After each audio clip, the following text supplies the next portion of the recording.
Welcome to LawNext PR, the podcast where we put a spotlight on the latest news coming out of the legal tech industry. This is Bob Ambrogi, and in each sponsored episode of LawNext PR, I interview a legal tech company about its latest news and developments. Today, we're talking with the company Oddr about its just released second annual revenue intelligence benchmark study. And joining me to tell us all about it is Milan Bobde, Oddr's CEO. Milan, welcome. Thank you, Bob. Always a pleasure to have a conversation with you. I'm really excited and look forward to our conversation. Thanks. Good to see you. I think the last time I saw you, maybe Ilta. Been a while since we've had a chance to sit down and talk. So good to see you again. Same here. But before you've just released this report called "The Power of One," the 2026 Revenue Intelligence Benchmark. Before we get to that, and before we talk about that, just to set the stage a little bit, why don't you just tell listeners a little bit about Oddr and what you do? Yeah, absolutely, Bob. Oddr is a revenue intelligence platform. We basically help firms streamline their entire invoice to cash lifecycle. So every aspect of that, from bill delivery, collections, integrated payments, reconciliation, and the most importantly, forecasting of what financial situation looks like within the firms. What does cash flow look like? So we are single platform that drives the entirety of your invoice to cash. All right, you have released this report, and I've got a whole lot of questions I want to ask you about it. But why don't you just kind of give us the high level of the why and how? Why did you do this report, and how did you do this report? Absolutely, Bob. So we've been fortunate to be working with lots of law firms of various different sizes. But also, as we work and we have conversations, we see a pattern. And as we look at the whole industry and this critical business phase of the revenue cycle, we see lots of firms, lots of finance leaders struggling in various aspects of it. So we felt we have a unique lens that looks at the entirety of it, not as a point solution, but the entire life cycle of an invoice or a revenue for a firm. And that gave us, the impetus to say, hey, let's try and see broadly how the industry is doing. What are CFOs worrying about? What are they thinking when it comes to their revenue cycle? Where do they feel they can gain better traction? How can they leverage AI? So as you'll see in the report, we talk about AI also in there. So all these things really start to be meaningful when you look at a broader life cycle, not in a siloed view. And I genuinely feel that the siloed solution approach or the point solutions have hit their ceiling. So we are able to step back and work with firms and their leadership to understand the overarching view of what's happening. And then we did that last year. We had overwhelming response. And then the same this year, we had even bigger response. And we generally try to understand nuances of what's significant. Like if you ask a CFO or a senior financial leader within the law firm, what's keeping them up at night? What are their top three problems? And those are the kind of questions. Where are they looking as you look forward to next year, 2 years, 3 years, and more? What does the horizon look like from where they want to be as a business? What do they want to streamline? So we kind of capture all of these nuances, and then we kind of collate this information, and the results are pretty awesome. But yeah, so that's what we do. I mean, we reach out, we get pretty good active participation. And we are excited to collate that information and share with the industry again. The title of the report is tantalizing, "The Power of One." What do you mean by that? What's the general thesis behind that? Yeah. So, last year we helped a lot of firms really understand the power of invoice to cash. So all the years that we have been helping firms, we are focused on invoice to cash. But this year we are going even further. I mean, we'll talk about the survey results, but that show 88% of the firms need multiple systems to complete a single invoice to cash lifecycle. And then 69% of the firms lack visibility. I mean, these are structural problems, Bob. Revenue intelligence actually in our mind means one platform, one view, and one source of truth. And this is across the entire billing, collections, payments, forecasting, reconciliation. I mean, like I said, point solutions that have hit their ceiling. So when you expand the scope and think of it as one platform that looks at the entirety of your invoice to cash, that's what we mean by power of one. You eliminate the silos, you bring a much bigger perspective and intelligence that drives meaningful changes in ROI for law firms. So, as you looked at the results and as your team put together this report, what surprised you most? What were the things that kind of really jumped out at you? Yeah, I mean, I think that there are a couple of things that really, you know, took me by surprise more than I thought. But I think the number one was the DSO stagnation. I mean, half of the firms actually said that the collection cycles didn't change or went higher in last 12 months. Nobody reported improvement over, I think, 8 or 10%. And this tells you that the incremental changes are really not working. And I'll talk about three statistics that really stood out in my mind. So the first one, I mean, think of a number $10 million. And that's the leakage that a typical 500 million revenue firm has for the survey report. So typically 2% leakage for a $500 million revenue firm is 10 million. That is earned but not collected. I mean, for AMLO 100 firms, they are billing billions and more. This number is staggering. I mean, that's one of the biggest metric that I would say. Yeah. And do you know what the causes are of that leakage? Yeah, I mean, I think there are multiple aspects as we deep dive into the report, but a lot of this is driven by the fact that it's siloed product approach. So having four different systems do bits and pieces doesn't work. You are dealing with fragile systems. That's where we come back to the power of one, right? Or a lot of the firms are not leveraging AI today. And I mean, in this day and age, everything's about AI, and we have so many things that helps firm know where there are problems before they become problems, or being able to get 10x, 20x, 50x productivity. I mean, one interesting statistic: 73% of the firms haven't adopted AI for their revenue operations in any shape or form. And 85% say they're likely or most definitely investing in AI in next 12 months. And that's On one of that the side, on reasons the why revenue side. on the revenue side. Yep. Yeah. So you're talking of the revenue side, right? Yeah, we are focused on that. Yeah. I mean, 19% of our survey respondents and firms said they're actually reviewing tools right now. I mean, that's a signal to our listeners that, hey, if you want to have a meaningful impact, review things. There are tools like Oddr that really help you get that.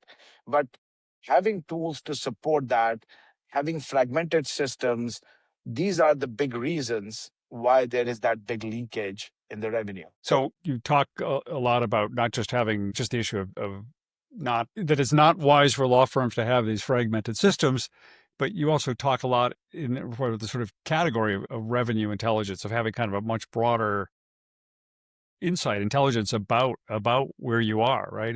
Can you explain that a little bit? Yeah, I mean, I think again, I'll go back to a few things, right? I mean, the law firm's revenue cycle is rapidly evolving, and it's going from, if you go back over the history of 10, it's going from manual to automation to now intelligence, right? Most firms want to be proactive. Or, another data point I'll give you is, most financial leaders know this, but if data, they have such rich data in their systems.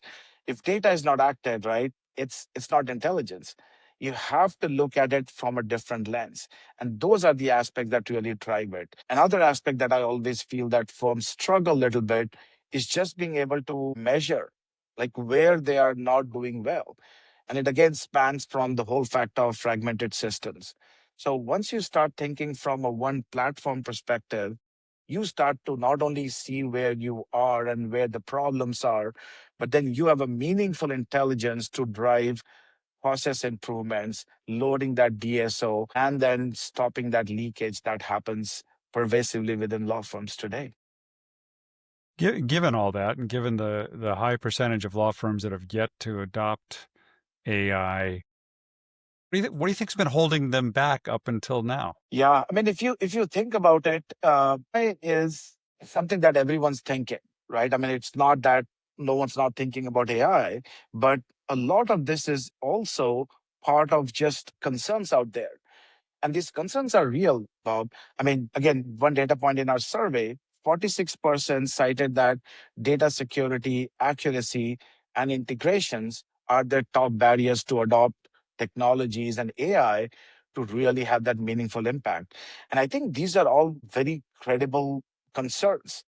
But I also feel that us and other vendors who are venturing down this path, I mean, these are table stakes. These are not differentiator. We have to have this comfort for our customers to know that everything that we do is highly secure. It is accuracy in there. So the generative AI aspects or client summarizations and other things. And the integration complexity can be handled in a way that should put the leader's mind at peace, because once they get past these concerns, that's when they can actually leverage some of the newer technology. But to your question, what's stopping them? I think the awareness about the fragmented systems and approach has reached its ceiling. And then the other big one, which is AI and the concerns. I think if you address those concerns as we see and do in our conversations, I think the opportunity is really big for firms to make that meaningful impact on their revenue cycle. And as firms begin to adopt AI as part of that revenue cycle, where should they expect to see the most immediate impact? So that's the beauty of a platform, Bob. You will see instantly value in every aspect of your life cycle. For example, when you are following up on invoices, how can the tools make it easy? One collector can reach out to 10, 20, 30 clients, but technology can help you not only prioritize which 30 those should be, but it will generate contextual email and send them out on your team's behalf. So you suddenly start getting productivity, which is much significant. I mean, another metric I always talk about, Bob, is today, most firms, the operations, so finance operations team, is linearly growing with the firms as they grow. And I don't think that needs to be the case. The technology will help the existing team achieve a lot more productivity and will make them be able to follow on where things really matter. So that's one aspect. You start looking at forecasting right away. On forecasting that's grounded in actual data, client patterns, anomalies, and these start to show your impact on DSO drop very significantly within just a few billing cycles because of the intelligence, right? Mining the system, mining the data, mining the patterns, knowing which 5 clients should I follow up today to have the most impact on our DSO. These are something that really start to show up as value and ROI pretty quickly. So it's not a siloed approach platform. Every aspect of it starts to show impact pretty realistically and pretty quickly. There's obviously a lot you've covered in this report, and our notes for this episode will provide the link to where listeners can get the full report and read it for themselves. But is there anything else that really stood out to you that you wanted to discuss that we haven't touched on so far? Yeah, I mean, I think one last statistic I'll mention is, it's kind of going back to the leakage, but the 65-25 split. And, just from a statistic perspective, and yeah, obviously it's in our report, but another thing that really stuck with me was 65% of the firms estimate they're losing 2% or more billed revenue annually. But here's another staggering one, 12% estimated to be more than 10%. I mean, those statistics just, hit you as like it's a challenge. But yeah, I mean, I thought that's just going back to some of the ones that we were expecting, but not that high. I mean, 12% firms just saying more than 10%. It's significant revenue that firms, and in my mind, these are low-hanging fruits. These have been agreed, everything is in place. It's about just following up, staying on top. There'll always be some losses. It's just part of any business. But those numbers are really something that we feel the finance leaders are very concerned about. What's the takeaway for a law firm? If a law firm is to go through the data, the results that you've written about in this report, what should be the lesson for them? What action can they take today to respond to these findings? Yeah, no, I think it's a great question, and I think every firm is unique in their own ways. But I think some of the things that I feel every firm should start really looking at is, do they have the right metrics to track? And if not, how do we get those metrics? Like that's number one, right? Going back to my comment about if you are not measuring, you cannot manage it, right? And sometimes it's not the willingness of the teams. Most finance people that I work with, they're way smarter and have done way longer than we have. But it's about the tools for them to really being able to measure it and then measure the improvement if they look at process changes, technology adoption. So, a couple of things I'll just mention to your specific question.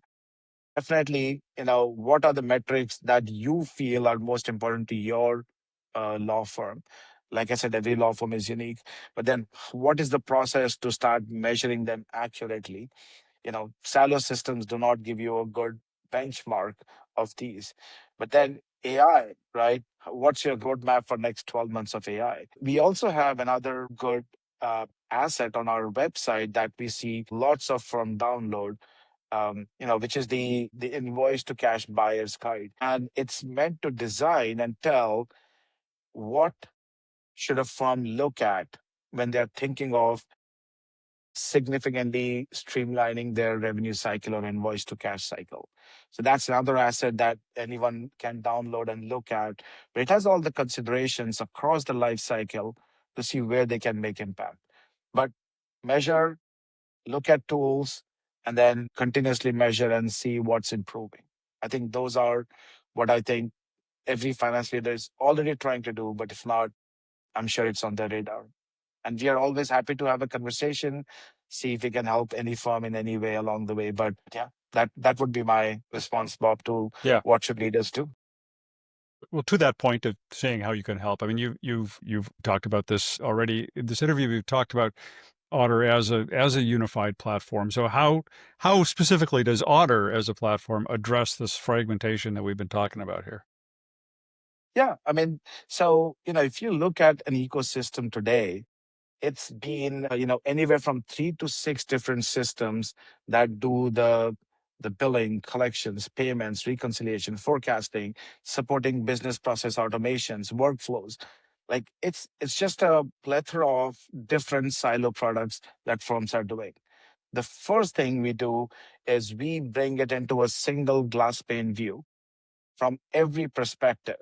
So whether it's a biller or a collector or a cash receipts team, you know, billing collection managers, director of finance revenue, CFO, they all have their own vantage point to what they want to see in that process. Having siloed systems never supports that. One platform gives you the entirety of it. We also have attorney dashboards that really give them the insight about their clients and their invoices. And then be it client portal for clients to really elevate their experience.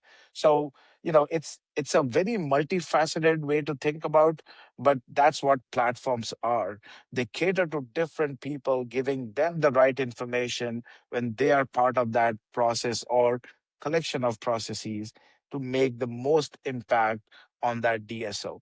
So getting the invoices out pretty quickly, if not 100% automation if the firm wants, being able to follow up in a more automated way, using AI to help identify which clients should the collections or credit control team be reaching out to. What does my forecasting look like for next 3 months? But not just reporting on it. What can I do today to bring more cash in this month? So very action oriented and eliminating the manual work, whether it is write off workflows or anything else, whether it is drafting emails where you want to put 20 data points or doing client analysis and client summarizations. These are all something that the team spends a lot of manual time. We think their time is better utilized in following up with 10 clients that are most at risk. And the system recommends that this is the reason why you should reach out to these 10 clients now. So, yeah, and hopefully that gives the flavor because typically it's looking at each person what they need to be most effective in their jobs. And that's what a platform like Oddr is really focused on, giving each user the right information, the innate deep automation, and then being able to drive results in their role in every part of that financial team. Milan, thanks so much for coming on the show today, and thanks for doing this report, which is really interesting in the show notes. But thanks to you, and thanks for the pleasure to talk to you. Absolutely. And thank you, Bob, for having me. Really appreciate that. The report again is The Power of One, the 2026 Revenue Intelligence Benchmark. It's been compiled by the legal tech company Oddr, and we've been speaking with Milan Bobde, the CEO of the company. This is LawNext PR. Thanks for listening. This is Bob Ambrogi. Till next time, thanks for watching.